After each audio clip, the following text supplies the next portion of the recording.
ಗುರುವೇ ನಮಸ್ಕಾರ. ಈ ನಮ್ಮ ಪಂಚಭೂತ ಶಿವಲಿಂಗ ಯಾತ್ರೆಗೆ ಸ್ವಾಗತ. ಇವತ್ತು ನಾವು ಕಾಂಚೀಪುರಂದಾಗ ಬಂದೀವಿ. ಈ ಕಾಂಚೀಪುರಂ ತಮಿಳುನಾಡಿನ ರಾಜ್ಯ ಒಳಗೆ ಬರ್ತದೆ. ಈ ಕಾಂಚೀಪುರಂ ಒಳಗೆ ಪೃಥ್ವಿ ಲಿಂಗ ಅದ. ಆ ಲಿಂಗಕ್ಕೆ ಏಕಾಂಬರೇಶ್ವರಪ್ಪ ಅಂತ ಕರೀತಾರೆ. ಈ ಕಾಂಚೀಪುರಂ ಒಳಗೆ ಇನ್ನೊಂದು ದೇವತೆ ಗುಡಿ ಅದ.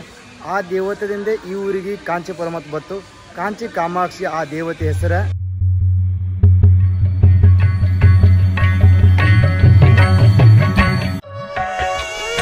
ನಾವು ಫಸ್ಟ್ ಈ ಕಾಂಚೀಪುರಂ ಬಂದೇವಪ್ಪ ಅಂತಂದ್ರೆ ಈ ಕಾಂಚೀಪುರಂದಲ್ಲಿರುವ ಕಂಚಿ ಕಾಮಾಕ್ಷಿ ಅಮ್ಮನವರ ದರ್ಶನ ಪಡ್ಕೊಂಡೆ ನೆಕ್ಸ್ಟ್ ನಾವು ಕಾಂಚೀಪುರಂದಾಗಿರುವ ಸಾವಿರಾರು ದೇವಾಲಯಗಳನ್ನು ನೋಡಬಹುದು. ಈ ಊರಿಗೆ ಸಾವಿರಾರು ದೇವರ ಅರಮನೆಗಳ ಕರೀತಾರೆ.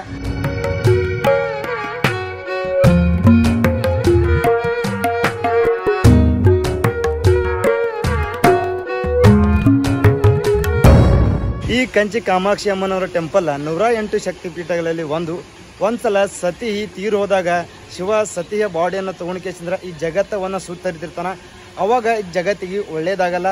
ಅವಾಗ ವಿಷ್ಣು ತನ್ನ ಚಕ್ರವಿನಿಂದ ಸತಿಯ ಬಾಡಿಯನ್ನು ತುಂಡು ಮಾಡಿದಾಗ ಆ ಕಣ್ಣಿನ ಭಾಗ ಈ ಜಾಗದಾಗ ಬೀಳ್ತದ. ಅದ್ರ ಸಂಬಂಧ ಈ ಜಾಗ ಒಂದು ಶಕ್ತಿಪೀಠ ಆಗ್ತದ.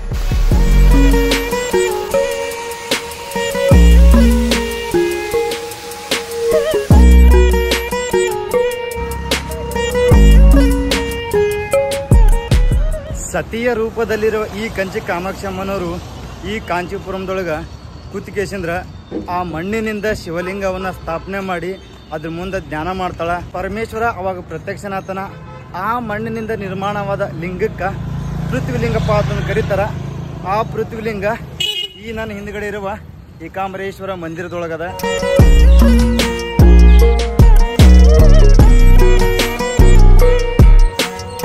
ಏಕಾಂಬರೇಶ್ವರ ಅರ್ಥ ಏನಪ್ಪಾ ಅಂತಂದ್ರ ಏಕಂದ್ರ ಒಂದು ಆಮ್ರ ಅಂದ್ರ ಮಾವಿನ ಗಿಡ. ಪಾರ್ವತಿ ಒಂದು ಮಾವಿನ ಗಿಡದೊಳಗ ಆ ಮರಳಿನ ಲಿಂಗವನ್ನ ಸ್ಥಾಪನೆ ಮಾಡಿರ್ತಾಳ. ಅದ್ರ ಸಂಬಂಧ ಇದಕ್ಕೆ ಏಕಾಂಬರೇಶ್ವರಪ್ಪ ಅಂತ ಕರೀತಾರೆ.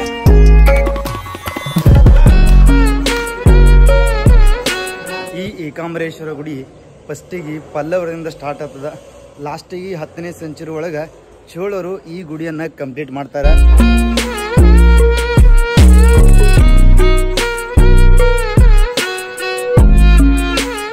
ಗುಡಿ ಒಳಗ ಲಿಂಗದಿಗ ಆ ಲಿಂಗಕ್ಕೆ ಅಭಿಷೇಕ ಮಾಡಲ್ಲ. ಯಾಕಪ್ಪ ಅಂತಂದ್ರದು ಮಣ್ಣಿನಿಂದ ನಿರ್ಮಾಣವಾದ ಶಿವಲಿಂಗ. ಈ ಶಿವಲಿಂಗದ ಹಿಂದೆ ಒಂದು ಮಾವಿನ ಗಿಡ ಅದ.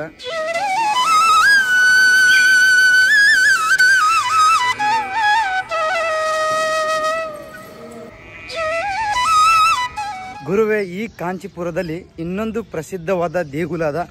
ಅದೇ ಈ ಕೈಲಾಸ ಟೆಂಪಲ್. ನೀವು ಕೈಲಾಸ ಪರ್ವತ ಕೇಳಿರ್ಬೋದು, ಬಟ್ ಈ ನಮ್ಮ ದಕ್ಷಿಣ ಭಾರತದಲ್ಲಿರುವ ತಮಿಳುನಾಡೊಳಗ ಕೈಲಾಸ ಟೆಂಪಲ್ ಅದ.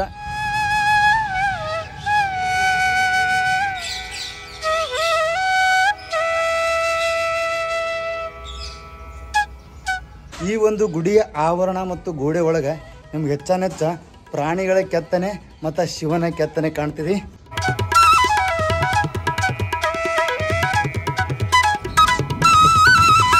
ಇಲ್ಲಿ ನೋಡ್ರಿ, ಶಿವ ಮತ್ತು ಪಾರ್ವತಿ. ಇದು ಮೊದಲ ಕಲರ್ ಪೇಂಟಿಂಗ್ ಇತ್ತು.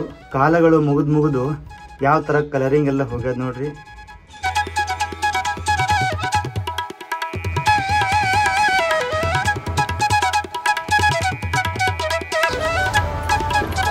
ಗುರುವೇ, ನಾವಿವಾಗ ಪಂಚಭೂತ ಲಿಂಗದಲ್ಲಿರುವ 5ನೇ ಲಿಂಗ ವಾಯುಲಿಂಗಕ್ಕೆ ಬಂದೀವಿ. ಈ ವಾಯುಲಿಂಗ ಆಂಧ್ರ ಪ್ರದೇಶ ಒಳಗೆ ಬರ್ತದ. ಕಾಳಹಸ್ತಿ ಎಂಬ ಊರೊಳಗೆ. ಈ ಊರಿಗೆ ಶ್ರೀ ಕಾಳಹಸ್ತಿಯಪ್ಪ ಅಂತಂದು ಹೆಸರು ಯಾಕೆ ಬತ್ತಪ್ಪ ಅಂತಂದ್ರೆ ಶ್ರೀ ಅಂದ್ರೆ ಜೇಡ, ಕಾಳಪ್ಪ ಅಂತಂದ್ರೆ ಸರ್ಪ, ಹಸ್ತಿ ಅಂದ್ರೆ ಆನೆ. ಇವು ಮೂರೂ ಸೇರಿ ಈ ಜಾಗದಾಗ ಶಿವನಿಗೆ ಪೂಜೆ ಮಾಡ್ತಿರ್ತಾರ. ಅದ್ರ ಸಂಬಂಧ ಈ ಒಂದು ಊರಿಗೆ ಶ್ರೀ ಕಾಳಹಸ್ತಿಯಪ್ಪ ಅಂತಂದು ಹೆಸರು ಬತ್ತು. ನನ್ನ ಹಿಂದ್ಗಡೆ ಕಾಣ್ತದೀಗ ಇದೇ ಟೆಂಪಲ್ ಗೋಪುರ. ಈ ಗೋಪುರದೊಳಗೆ ನಿಮ್ಗೆ ಫೋನ್ ಅಲವಿರಲ್ಲ. ಫೋನಲ್ಲಿ ಹೊರಗಡೆ ಇಟ್ಕೇಸಿಂದ್ರೆ ಒಳಗೆ ದರ್ಶನ ಮಾಡ್ಕೊಂಡ್ ಬರ್ಬೋದು.